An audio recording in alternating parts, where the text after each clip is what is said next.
técnica, né, que tornou universal para todas as gestantes a suplementação de cálcio, né, durante a gravidez. E a medida é uma estratégia para prevenir a pré-eclâmpsia, né, uma das principais causas de morte materna no Brasil. E é sobre isso que eu converso agora com o nosso ginecologista e obstetra, Dr. Guilherme Carvalho. Ele já está aqui, Dr. Guilherme, seja bem-vindo. Fica à vontade para a gente bater um papo. Doutor Guilherme, me diga uma coisa, explica para a gente primeiro o que é essa pré-eclâmpsia. Marília, é muito importante a gente lembrar e alertar a toda a população, em especial as grávidas. A pré-eclâmpsia é uma doença, infelizmente, ainda muito comum. Estima-se ali em torno de 5 a 8% das gestantes podem apresentar pré-eclâmpsia. E é a principal causa de mortalidade materna no nosso país. E aí, atenção, o que é a pré-eclâmpsia? É o surgimento da hipertensão, a paciente apresenta aumento da pressão arterial, associado à presença de proteína na urina. Mas ela pode ter o aumento da pressão arterial sem proteína se ela tiver lesão em órgão-alvo, como uma lesão no fígado, uma lesão no cérebro, uma lesão renal. Então a gente precisa, nessa paciente que apresenta aumento da pressão arterial, ali em torno de 20 semanas de gestação, a gente precisa fazer os exames, fazer o diagnóstico dessa pré-eclâmpsia. Mas o grande alerta e o mais importante de tudo é a gente lembrar que existem estratégias para prevenir essa pré-eclâmpsia. É o mais importante, né? O que provoca essa pré-eclâmpsia? Tipo, engordar na gravidez, por exemplo. Isso pode também ser um caso... Um fator de risco. Os principais fatores de risco para pré-eclâmpsia, quais são aquelas pacientes que têm risco aumentado de pré-eclâmpsia? Toda mulher com obesidade e sobrepeso, ela tem um risco aumentado de pré-eclâmpsia. Toda mulher diabética, toda mulher que já tem hipertensão antes de engravidar. As mulheres grávidas de gestação múltipla, gestação de gemelar, por exemplo. As mulheres que engravidaram de reprodução assistida, como fertilização in vitro. As mulheres que têm doenças autoimunes, como lúpus eritematoso. Essas pacientes têm um risco aumentado. E essas pacientes, ao engravidar, assim que engravidar, elas já precisam iniciar algumas estratégias, como o uso do cálcio, que agora nessa nota técnica passa a ser universal para toda gestante, e além do cálcio, o uso do AS nessas pacientes com risco aumentado para pré-eclâmpsia. Uma coisa importante, Marília, que a gente precisa frisar, é que mesmo aquelas pacientes que não têm fator de risco, eu não tenho nenhum desses riscos que o Dr. Guilherme acabou de falar, toda gestante precisa fazer entre 11 e 13 semanas de gestação o rastreio para pré-eclâmpsia, onde é feito na ultrassom morfológica de primeiro trimestre, o Doppler da artéria uterina, faz a avaliação de alguns achados clínicos dessa paciente e se calcula o risco. E essa paciente, se apresentar o risco aumentado nesse exame entre 11 e 13 semanas, ela já inicia o uso do AS. E isso consegue prevenir muito a pré-eclâmpsia, que infelizmente, como eu disse, é a principal causa de mortalidade nas mulheres. E acredite, no mundo, mais de 500 mil crianças morrem por ano secundário à pré-eclâmpsia. Então a gente precisa cuidar e prevenir. E as mamães também têm que se prevenir, porque não só os bebês, mas às vezes as mamães também têm complicações e acabam, né, Exatamente, não voltando, e muitas vezes complicações sérias, graves. Né? Também. E aí a gente lembra que, além disso, toda paciente, já na pré-concepção, antes mesmo de engravidar, ela precisa lançar algumas estratégias. E você falou bem quando falou da obesidade. Hoje nós convivemos com as mulheres engravidando mais velhas, mais sedentárias, com mais sobrepeso, com mais estresse, com sono de menor qualidade, e tudo isso tem um impacto. Então, se você pensa em engravidar e quer prevenir algumas doenças graves como a pré-eclâmpsia, já comece cuidando do seu corpo. Já comece tendo uma alimentação saudável, praticando atividade física. A atividade física comprovadamente previne pré-eclâmpsia, previne diabetes gestacional e outras tantas complicações que a gente pode ter na gravidez. Então é muito importante esse autocuidado, é muito importante essa mudança de estilo de vida. Essa questão do cálcio, né? Como deve ocorrer durante a gestação? Perfeito. O que a Organização Mundial de Saúde orientou e que aí agora o Ministério da Saúde traz? O cálcio para a prevenção de pré-eclâmpsia não é nada novo, os estudos já são lá desde 2011. Né? Inclusive o estudo que se baseou o Ministério da Saúde a colocar essa nota técnica é um estudo de 2018.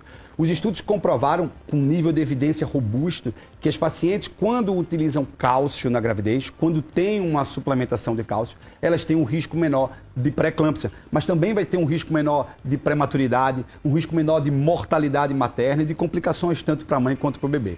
Esse cálcio ele deve ser feito durante toda a gestação para todas as gestantes, independente de ter fator de risco para pré-eclâmpsia. Toda gestante deve fazer o cálcio a partir de 12 semanas, segundo o Ministério da Saúde, e a OMS orienta já no beta positivo já iniciar, mas a nota técnica do Ministério da Saúde é fazer a partir de 12 semanas. Esse cálcio deve ser feito 1.000 miligramas, 1 grama de cálcio ao dia, em 2 ou 3 tomadas. Isso por quê? Porque no nosso país, as nossas mulheres, elas têm uma baixa ingesta de cálcio. E por essa baixa ingesta de cálcio, isso tornou universal. Então, independente de ter fator de risco, você está grávida, você precisa fazer cálcio para prevenir a pré-eclâmpsia. E o cálcio deve ser feito de 12 semanas até a 36ª semana de gestação. Durante toda a gestação, o uso do cálcio é uma estratégia agora universal, exigida para todas as nossas gestantes. Maravilha. Acho que não só para gestante, para todo mundo. Com certeza. A gente precisa também, né? Além do cálcio, doutor, além desse tal de cálcio, quais são as outras formas de prevenção? Precisamos tomar outras suplementações também? A gente sabe, né, e a gente já tem vários estudos mostrando o benefício, além do cálcio, na prevenção da pré-eclâmpsia, por exemplo, da atividade física, né, do cuidado com o peso. Sim. Existem estudos que já começam a mostrar que a vitamina D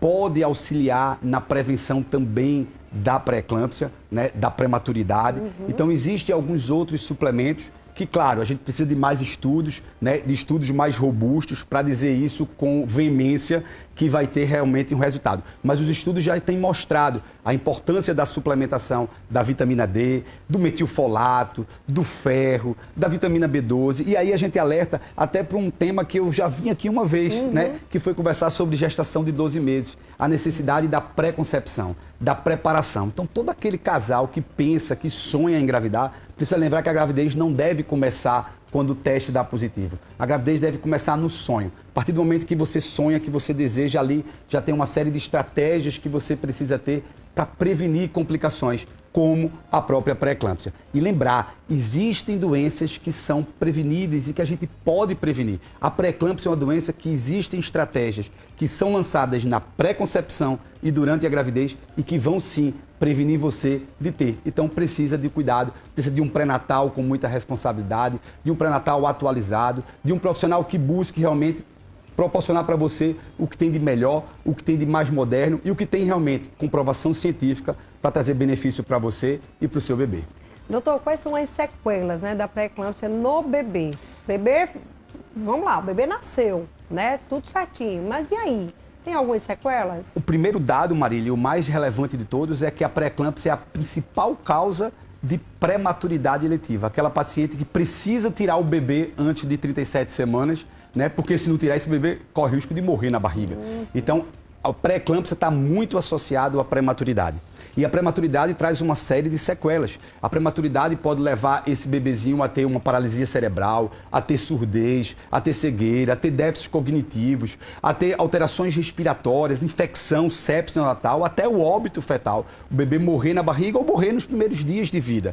Então a gente precisa ter um cuidado muito grande ao fazer o diagnóstico de pré-eclâmpsia. Essa paciente ela começou a evoluir com o aumento da pressão arterial, com o surgimento de proteinúria ou de lesão em órgão-alvo, ela vai precisar de um tratamento, de um acompanhamento rigoroso e de um monitoramento desse bebê. Porque uma vez durante o monitoramento perceber que esse bebê está em sofrimento, esse parto vai ter que ser antecipado, infelizmente.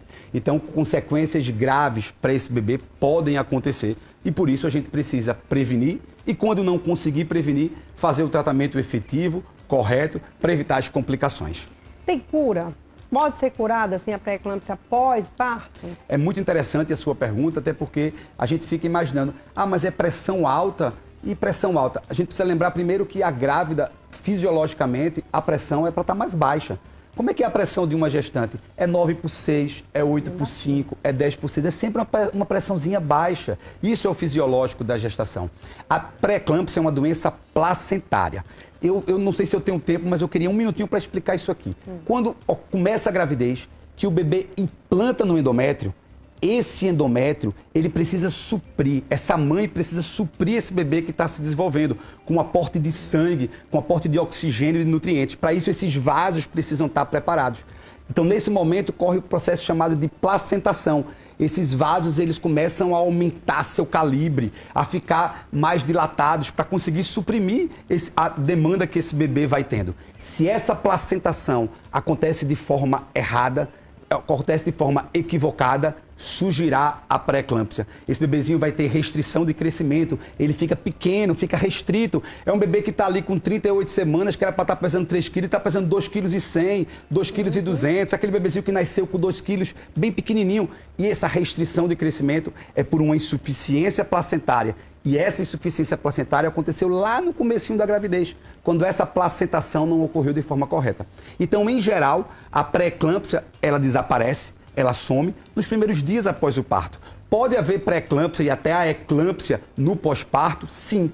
Mas a tendência é, na hora que essa placenta saiu, que acabou a gravidez, o processo vai fisiologicamente voltando ao normal e esse risco acaba. Agora, a gente lembra que toda mulher que já teve pré-eclâmpsia em gravidez anterior, ela tem risco de ter em nova gravidez. Por isso que precisa da pré-concepção, do cálcio, do AS e de todas aquelas estratégias. Uma boa alimentação, fundamental, exercício físico, né, fundamental. doutor? Então, tá pensando em engravidar, faz tudo direitinho, faz todos os procedimentos necessários, né?